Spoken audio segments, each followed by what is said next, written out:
Chapter 17 Wrangle's Race Run. The plan eventually decided upon by the lovers was for Ventnor to go to the village, secure a horse and some kind of disguise for Bess, or at least less striking apparel than her present garb, and to return post-haste to the valley. Meanwhile she would add to their store of gold. Then they would strike the long and perilous trail to right out of Utah. In the event of his inability to fetch back a horse for her, they intended to make the giant sorrel carry double. The gold, a little food, saddle blankets, and Ventnor's guns were to compose the light outfit with which they would make the start. "I love this beautiful place," said Bess. "It's hard to think of leaving it." "Hard? Well, I should think so," replied Ventnor. "Maybe, in years." But he did not complete in words his thought that might be possible to return after many years of absence and change. Once again, Bess bade Ventnor farewell under the shadow of Balancing Rock, and this time it was with whispered hope and tenderness and passionate trust. Long after he had left her, all down through the outlet to the pass, the clinging clasp of her arms, the sweetness of her lips, and the sense of a new and exquisite birth of character in her remained hauntingly and thrillingly in his mind. The girl who had sadly called herself nameless and nothing had been marvelously transformed in the moment of his avowal of love. It was something to think over, something to warm his heart, but for the present it had absolutely to be forgotten, so that all his mind could be addressed to the trip so fraught with danger. He carried only his rifle, revolver, and a small quantity of bread and meat, and thus lightly burdened he made swift progress down the slope and out into the valley. Darkness was coming on and he welcomed it. Stars were blinking when he reached his old hiding place in the split of the canyon wall, and by their aid he slipped through the dense thickets to the grassy enclosure. Wrangle stood in the center of it with his head up, and he appeared black and of gigantic proportions in the dim light. Ventnor whispered softly, began a slow approach, and then called. The horse snorted, and plunging away with dull heavy sounds of hoofs, he disappeared in the gloom. "Wilder than ever," muttered Ventnor. He followed the sorrel into the narrowing split between the walls, and presently had to desist because he could not see a foot in advance. As he went back toward the open, Wrangle jumped out of an ebony shadow of cliff, and like a thunderbolt shot huge and black past him down into the starlit glade. Deciding that all attempts to catch Wrangle at night would be useless, Ventnor repaired to this shelving rock, where he had hidden saddle and blanket, and there went to sleep. The first peep of day found him stirring, and as soon as it was light enough to distinguish objects, he took his lasso off his saddle and went out to rope the sorrel. He espied Wrangle at the lower end of the cove, and approached him in a perfectly natural manner. When he got near enough, Wrangle evidently recognized him, but was too wild to stand. He ran up the glade and on into the narrow lane between the walls. This favored Ventnor's speedy capture of the horse, so, coiling his noose ready to throw, he hurried on. Wrangle let Ventnor get to within 100 feet, and then he broke. But as he plunged by, rapidly getting into a stride, Ventnor made a perfect throw with the rope. He had time to brace himself for the shock. Nevertheless, Wrangle threw him and dragged him several yards before halting. "You wild devil," said Ventnor as he slowly pulled Wrangle up. "Don't you know me? Come on, old fellow. So. Wrangle yielded to the lasso and then to Ventnor's strong hand. He was as straggly and wild-looking as a horse left to roam free in the sage. He dropped his long ears and stood readily to be saddled and bridled, but he was exceedingly sensitive and quivered at every touch and sound. Ventnor led him to the thicket, and bending the close saplings to let him squeeze through, at length reached the open. Sharp survey in each direction assured him of the usual lonely nature of the canyon. Then he was in the saddle, riding south. Wrangle's long swinging canter was a wonderful ground gainer. His stride was almost twice that of an ordinary horse, and his endurance was quite remarkable. Ventnor pulled him in occasionally and walked him up the stretches of rising ground and along the soft washes. Wrangle had never yet shown any indication of distress while Ventnor rode him. Nevertheless, there was now reason to save the horse. Therefore, Ventnor did not resort to the hurry that had characterized his former trip. He camped at the last water in the pass. What distance that was to Cottonwood he did not know. He calculated, however, that it was in the neighborhood of 50 miles. Early in the morning he proceeded on his way, and about the middle of the forenoon reached the constricted gap that marked the southerly end of the pass, and through which led the trail up to the sage level. He spied out Lassiter's tracks in the dust, but no others, and dismounting, he straightened out Wrangle's bridle and began to lead him up the trail. The short climb, more severe on beast than on man, necessitated a rest on the level above, and during this he scanned the wide purple reaches of slope. Wrangle whistled his pleasure at the smell of the sage. Remounting, Venners headed up the white trail with the fragrant wind in his face. He had proceeded for perhaps a couple of miles when Wrangle stopped with a suddenness that threw Venners heavily against the pommel. "What's wrong, old boy?" called Venners, looking down for a loose shoe or a snake or a foot lame by a picked-up stone. Unrewarded, he raised himself from his scrutiny. Wrangle stood, stiff head high with his long ears erect. Thus guided, Venner swiftly gazed ahead to make out a dust-clouded, dark group of horsemen riding down the slope. If they had seen him, it apparently made no difference in their speed or direction. "Wonder who they are," exclaimed Venners. He was not disposed to run. His cool mood tightened under the grip of excitement as he reflected that, whoever the approaching riders were, they could not be friends. He slipped out of the saddle and led Wrangle behind the tallest sagebrush. This might serve to conceal them until the riders were close enough for him to see who they were. After that, he would be indifferent to how soon they discovered him. After looking to his rifle and ascertaining that it was in working order, he watched, and as he watched, slowly the force of a bitter fierceness, long dormant, gathered ready to flame into life. If those riders were not rustlers, he had forgotten how rustlers looked and rode. On they came, a small group, so compact and dark that he could not tell their number. How unusual that their horses did not see Wrangle. But such failure, Venners decided, was owing to the speed with which they were traveling. They moved at a swift canter, affected more by rustlers than by riders. Venners grew concerned over the possibility that these horsemen would actually ride down on him before he had a chance to tell what to expect. When they were within 300 yards, he deliberately led Wrangle out into the trail. Then he heard shouts and the hard scrape of sliding hoofs, and saw horses rear and plunge, back with upflung heads and flying manes. Several little white puffs of smoke appeared sharply against the black background of riders and horses, and shots rang out. Bullets struck far in front of Venners and whipped up the dust, and then hummed low into the sage. The range was great for revolvers, but whether shots were meant to kill or merely to check advance, they were enough to fire that waiting ferocity in Venners. Slipping his arm through the bridle so that Wrangler could not get away, Venners lifted his rifle and pulled the trigger twice. He saw the first horseman lean sideways and fall. He saw another lurch in his saddle and heard a cry of pain. Then Wrangle, plunging in flight, lifted Venners and nearly threw him. He jerked the horse down with a powerful hand and leaped into the saddle. Wrangle plunged again, dragging his bridle. The Venners had not had time to throw in place. Bending over, with a swift movement, he secured it and dropped the loop over the pommel.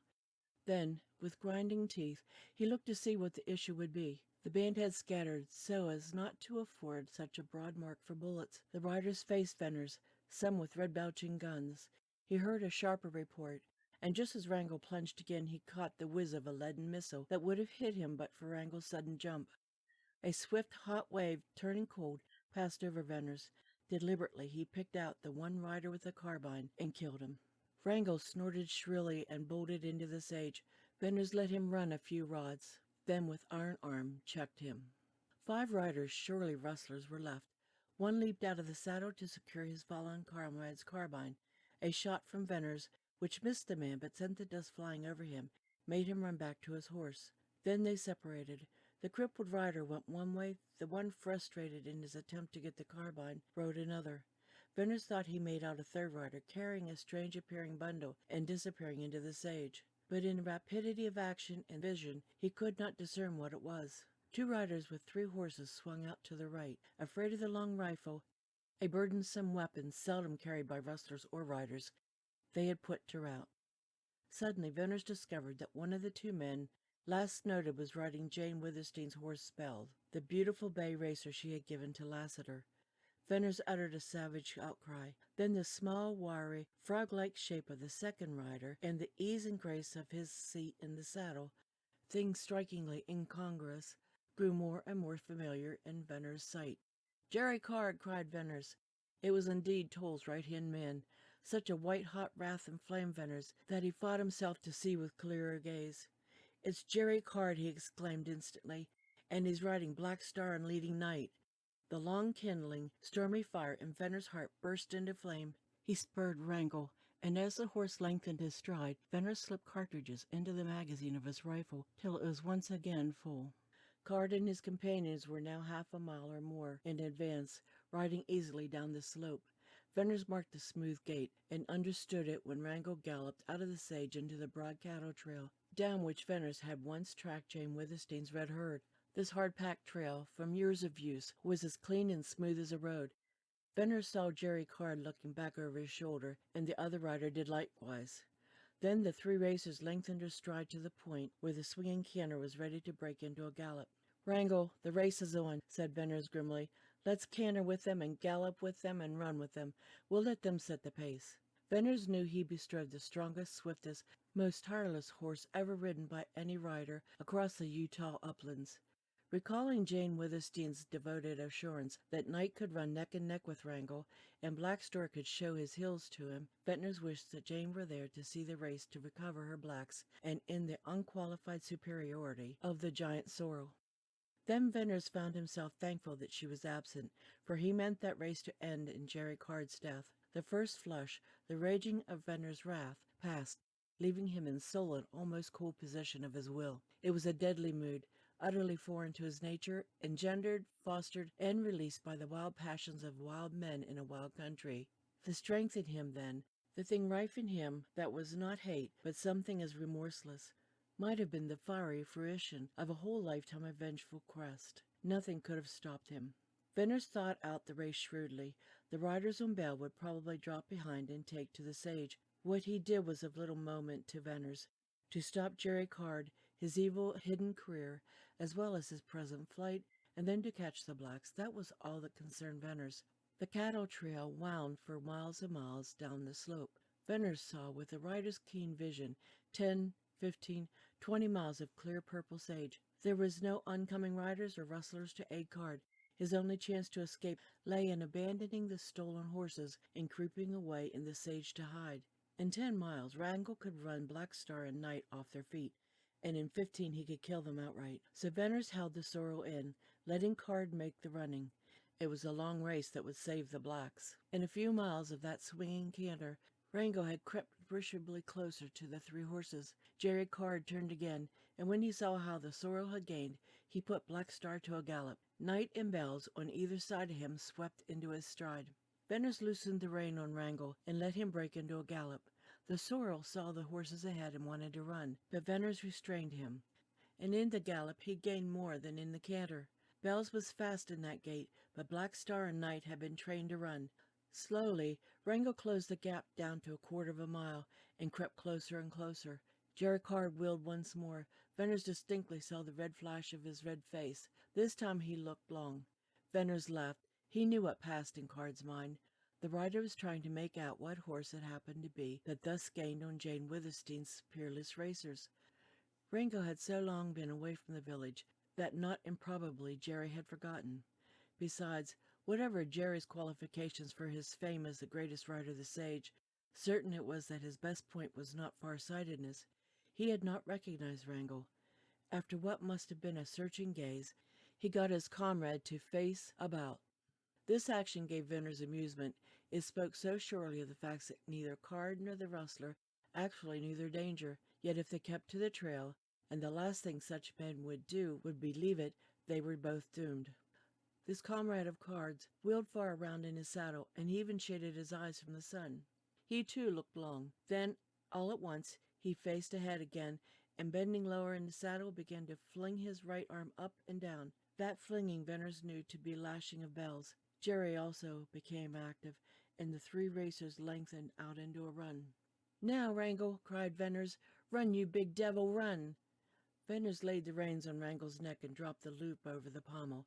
The sorrel needed no guiding on that smooth trail. He was surer-footed in a run than at any other fast gait, and his running gave the impression of something devilish. He might now have been actuated by Venner's spirit. Undoubtedly his savage running fitted the mood of his rider. Venner bent forward, swinging with the horse, and gripped his rifle. His eye measured the distance between him and Jerry Card. In less than 2 miles of running, Bells began to drop behind the blacks, and Wrangle began to overhaul him. Venner anticipated that the rustler would soon take to the sage. Yet he did not. Not improbably, He reasoned that the powerful sorrel could more easily overtake Bells in the heavier going outside of the trail. Soon only a few hundred yards lay between Bell and Wrangle. Turning in his saddle, the rustler began to shoot, and the bullets beat up little whiffs of dust. Venners raised his rifle, ready to take snapshots, and waited for a favorable opportunity when Bells was out of line with the forward horses. Venners had it in him to kill these men if they were skunk-bitten coyotes, but also he had restraint enough to keep them from shooting one of Jane's beloved Arabians. No great distance was covered, however, before Bell swerved to the left, out of line with Black Star and Night. Then Venners, aiming high and waiting for the pause between Wrangle's great strides, began to take snapshots at the rustler. The fleeing rider presented a broad target for a rifle, but he was moving swiftly forward and bobbing up and down. Moreover, shooting from Wrangler's back was shooting from a thunderbolt, and added to that was the danger of a low-placed bullet taking effect on Bells. Yet, despite these considerations, making the shot exceedingly difficult, Venner's confidence, like his implacability, saw a speedy and fatal termination of that rustler's race. On the sixth shot, the rustler threw up his arms and took a flying tumble off his horse. He rolled over and over, hunched himself to a half-erect position, fell, and then dragged himself into the sage. As Venners went thundering by, he peered keenly into the sage, but got no sign of the man. Bells ran a few hundred yards, slowed up, and had stopped a wrangler past him. Again, Venners began slipping fresh cartridges into the magazine of his rifle, and his hand was so sure and steady that he did not drop a single cartridge. With the eye of a rider and the judgment of a marksman, he once more measured the distance between him and Jerry Card.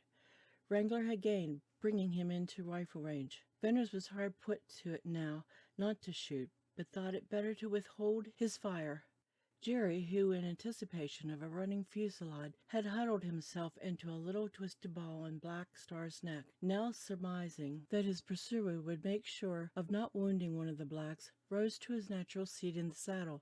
In his mind, perhaps, as certainly as in Venners, this moment was the beginning of the real race. Venners leaned forward to put his hand on Wrangle's neck, then backward to put it on his flank. Under the shaggy, dusty hair trembled and vibrated a wonderful muscular activity, but Wrangler's flesh was still cold.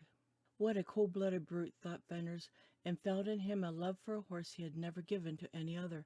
It would not have been humanly possible for any rider, even though clutched by hate or revenge or a passion to save a loved one or fear of his own life, to be astride the sorrel, to swing with his swing, to see his magnificent stride and hear the rapid thunder of his hoofs, to ride him in that race and not glory in the ride. So, with his passion to kill still keen and unabated, Venners lived out that ride, and drank a rider's sage-sweet cup of wildness to the dregs. When Wrangler's long mane, lashing in the wind, stung Venners in the cheek, the sting added a beat to his flying pulse. He bent a downward glance to try to see Wrangle's actual stride, and saw only twinkling, darting streaks and the white rush of the trail.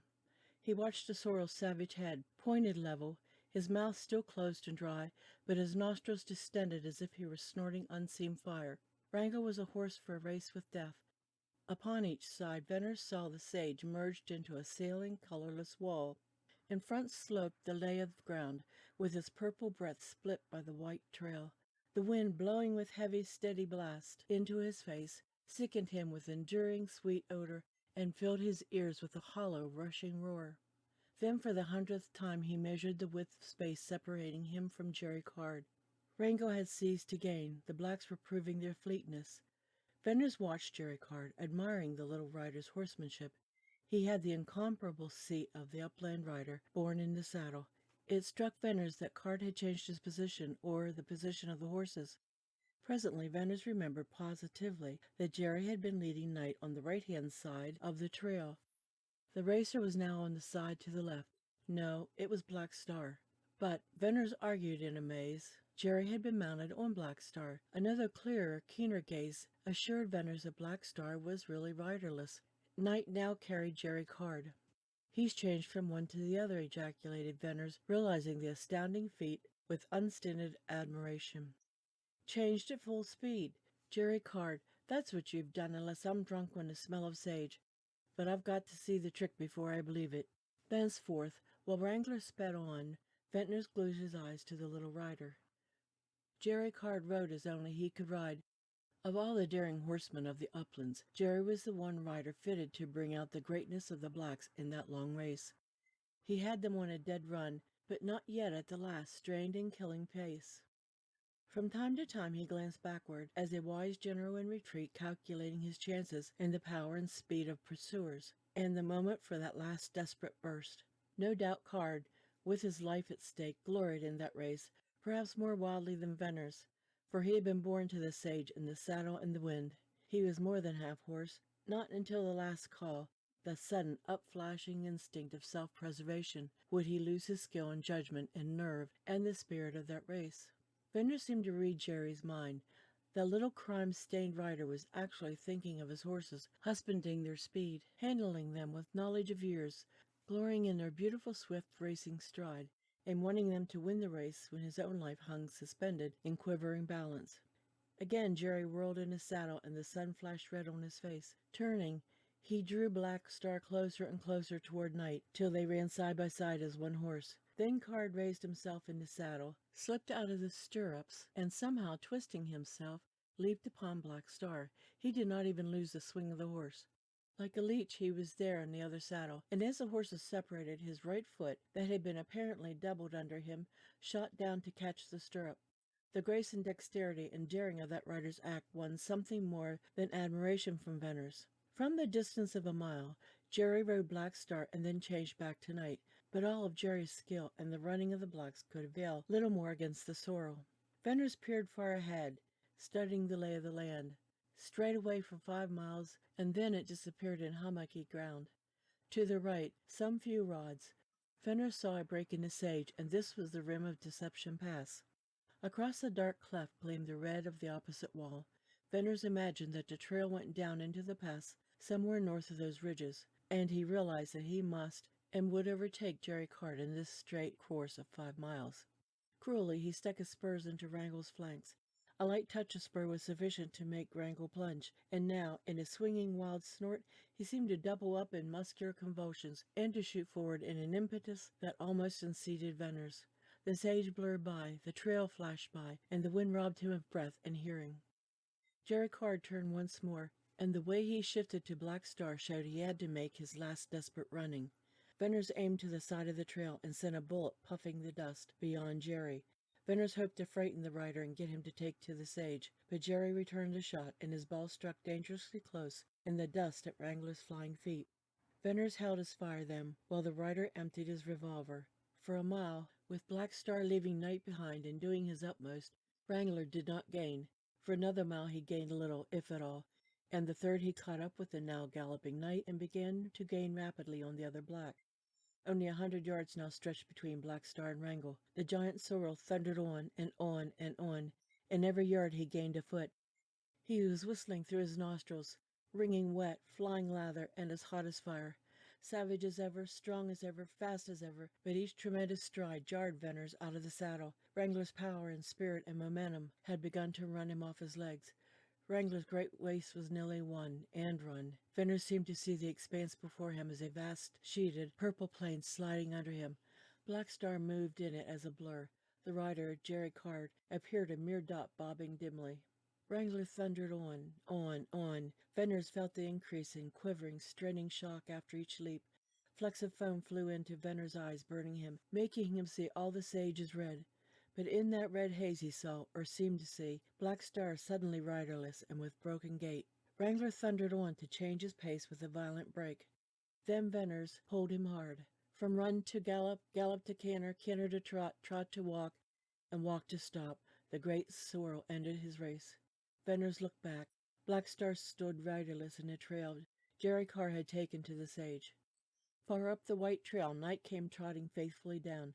Venner's leaped off, still half blind, reeling dizzily. In a moment he had recovered sufficiently to have a care for Wrangle. Rapidly he took off the saddle and bridle. The sorrel was reeking, heaving, whistling, shaking, but he still had the strength to stand, and for him Venner's had no fears. As Venner's ran back to Black Star, he saw the horse stagger on shaking legs into the sage and go down in a heap. Upon reaching him, Venner's removed the saddle and bridle. Black Star had been killed on his legs, Venner's thought. He had no hope for the stricken horse. Black Star lay flat, covered with bloody froth, mouth wide, tongue hanging, eyes glaring, and all of his beautiful body in convulsions. Unable to stay there to see Jane's favorite racer die, Veneers hurried up the trail to meet the other black. On the way, he kept a sharp lookout for Jerry Card. Veneers imagined the rider would keep well out of range of the rifle, as he would be lost on the sage without a horse. Not improbably, he would linger in the vicinity on the chance of getting back one of the blacks. Night soon came trotting up, hot and wet, and run out. Veneers led him down to near the others and unsaddled him, let him loose to rest. Night wearily lay down in the dust and rolled, proving himself not yet spent. Then Veneers sat down to rest and think. Whatever the risk, he was compelled to stay where he was, or comparatively near, for the night. The horses must rest and drink. He must find water. He was now 70 miles from Cottonwoods and, he believed, close to the canyon where the cattle trail must surely turn off and go down into the pass. After a while he rose to survey the valley. He was very near to the ragged edge of a deep canyon into which the trail turned. The ground lay in uneven ridges divided by washes, and these sloped into the canyon. Following the canyon line, he saw where its rim was broken by other intersecting canyons, and further down red walls and yellow cliffs leading toward a deep blue cleft that he made sure was Deception Pass. Walking out a few rods to a promontory, he found where the trail went down. The descent was gradual, along a stone-walled trail, and Veneers felt sure that this was the place where Oldring drove cattle into the pass. There was, however, no indication at all that he ever had driven cattle out at this point. Oldring had many holes to his burrow. In searching round in the little hollows, Veneers, much to his relief, found water. He composed himself to rest and eat some bread and meat, while he waited for sufficient time to lapse so that he could safely give the horses a drink. He judged the hour to be somewhere around noon. Wrangler lay down to rest, and night followed suit. So long as they were down, Veneers intended to make no move. The longer they rested, the better, and the safer it would be to give them water. By and by he forced himself to go over to where Black Star lay, expecting to find him dead. Instead, he found the racer partially, if not wholly, recovered. There was recognition, even fire in his big black eyes. Veneers was overjoyed. He sat by the black for a long time. Black Star presently labored to his feet with a heave and a groan, shook himself, and snorted for water. Veneers repaired to the little pool he had found, filled his sombrero, and gave the racer a drink. Black Star gulped it at one draught, as if it were but a drop, and pushed his nose into the hat and snorted for more. Veneers now led Night down to drink, and after a further time Black Star also. Then the blacks began to graze. The sorrel had wandered off down the sage between the trail and the canyon. Once or twice he disappeared in little swales. Finally, Veneers concluded Wrangler had grazed far enough, and, taking his lasso, he went to fetch him back. In crossing from one ridge to another, he saw where the horse had made muddy a pool of water. It occurred to Veneers then that Wrangler had drunk his fill, and did not seem the worse for it, and might be anything but easy to catch. And true enough, he could not come within roping reach of the sorrel. He tried for an hour, and gave up in disgust. Wrangle did not seem so wild as simply perverse. In a quandary, Veneers returned to the other horses, hoping much, yet doubting more, that when Wrangle had grazed to suit himself, he might be caught. As the afternoon wore away, Veneers' concern diminished, yet he kept close watch on the blacks and the trail and the sage. There was no telling of what Jerry Card might be capable. Veneers suddenly acquiesced to the idea that the rider had been too quick and too shrewd for him. Strangely and doggedly, however, Veneers clung to his foreboding of Card's downfall. The wind died away, the red sun topped the far distant western rise of slope, and the long creeping purple shadows lengthened. The rims of the canyons gleamed crimson, and the deep clefts appeared to belch forth blue smoke. Silence enfolded the scene. It was broken by a horrid, long-drawn scream of a horse and the thudding of heavy hoofs. Veneers sprang erect and wheeled south. Along the canyon rim, near the edge, came Wrangle, once more in thundering flight. Veneers gasped in amazement. Had the wild sorrel gone mad? His head was high and twisted, in a most singular position for a running horse. Suddenly Veneers descried the frog-like shape clinging to Wrangle's neck. Jerry Card. Somehow he had straddled Wrangle and now stuck like a huge burr, but it was his strange position and the sorrel's wild scream that shook Veneers' nerve. Wrangle was pounding toward the turn where the trail went down. He plunged onward like a blind horse. More than one of his leaps took him to the very edge of the precipice. Jerry Carr was bent forward with his teeth fast in the front of Wrangle's nose. Venner saw it, and there flashed over him a memory of this trick of a few desperate riders. He even thought of one rider who had worn off his teeth in this terrible hold to break and control desperate horses. Wrangle had indeed gone mad. The marvel was what guided him. Was it the half-brute, the more than half-horse instinct of Jerry Card? Whatever the mystery, it was true. And in a few more rods, Jerry would have the sorrel turning into the trail, leading down into the canyon. "No, Jerry," whispered Venner, stepping forward and throwing up the rifle. He tried to catch the little humped, frog-like shape over the sights. It was moving too fast. It was too small. Yet Venner shot once, twice, the third time, 4 times, 5. All wasted shots and precious seconds. With deep muttered curse, Venner's caught Wrangle through the sights and pulled a trigger. Plainly he heard the bullet thud. Wrangle uttered a horrible, strangling sound. In swift death action, he whirled, and with one last splendid leap he cleared the canyon rim, and he whirled downward, with the little frog-like shape clinging to his neck. There was a pause in which seemed never-ending, a shock, and an instant's silence. Then up rolled a heavy crash, a long roar of sliding rocks dying away in distant echo, then silence unbroken. Wrangle's race was run. The end, Chapter 17.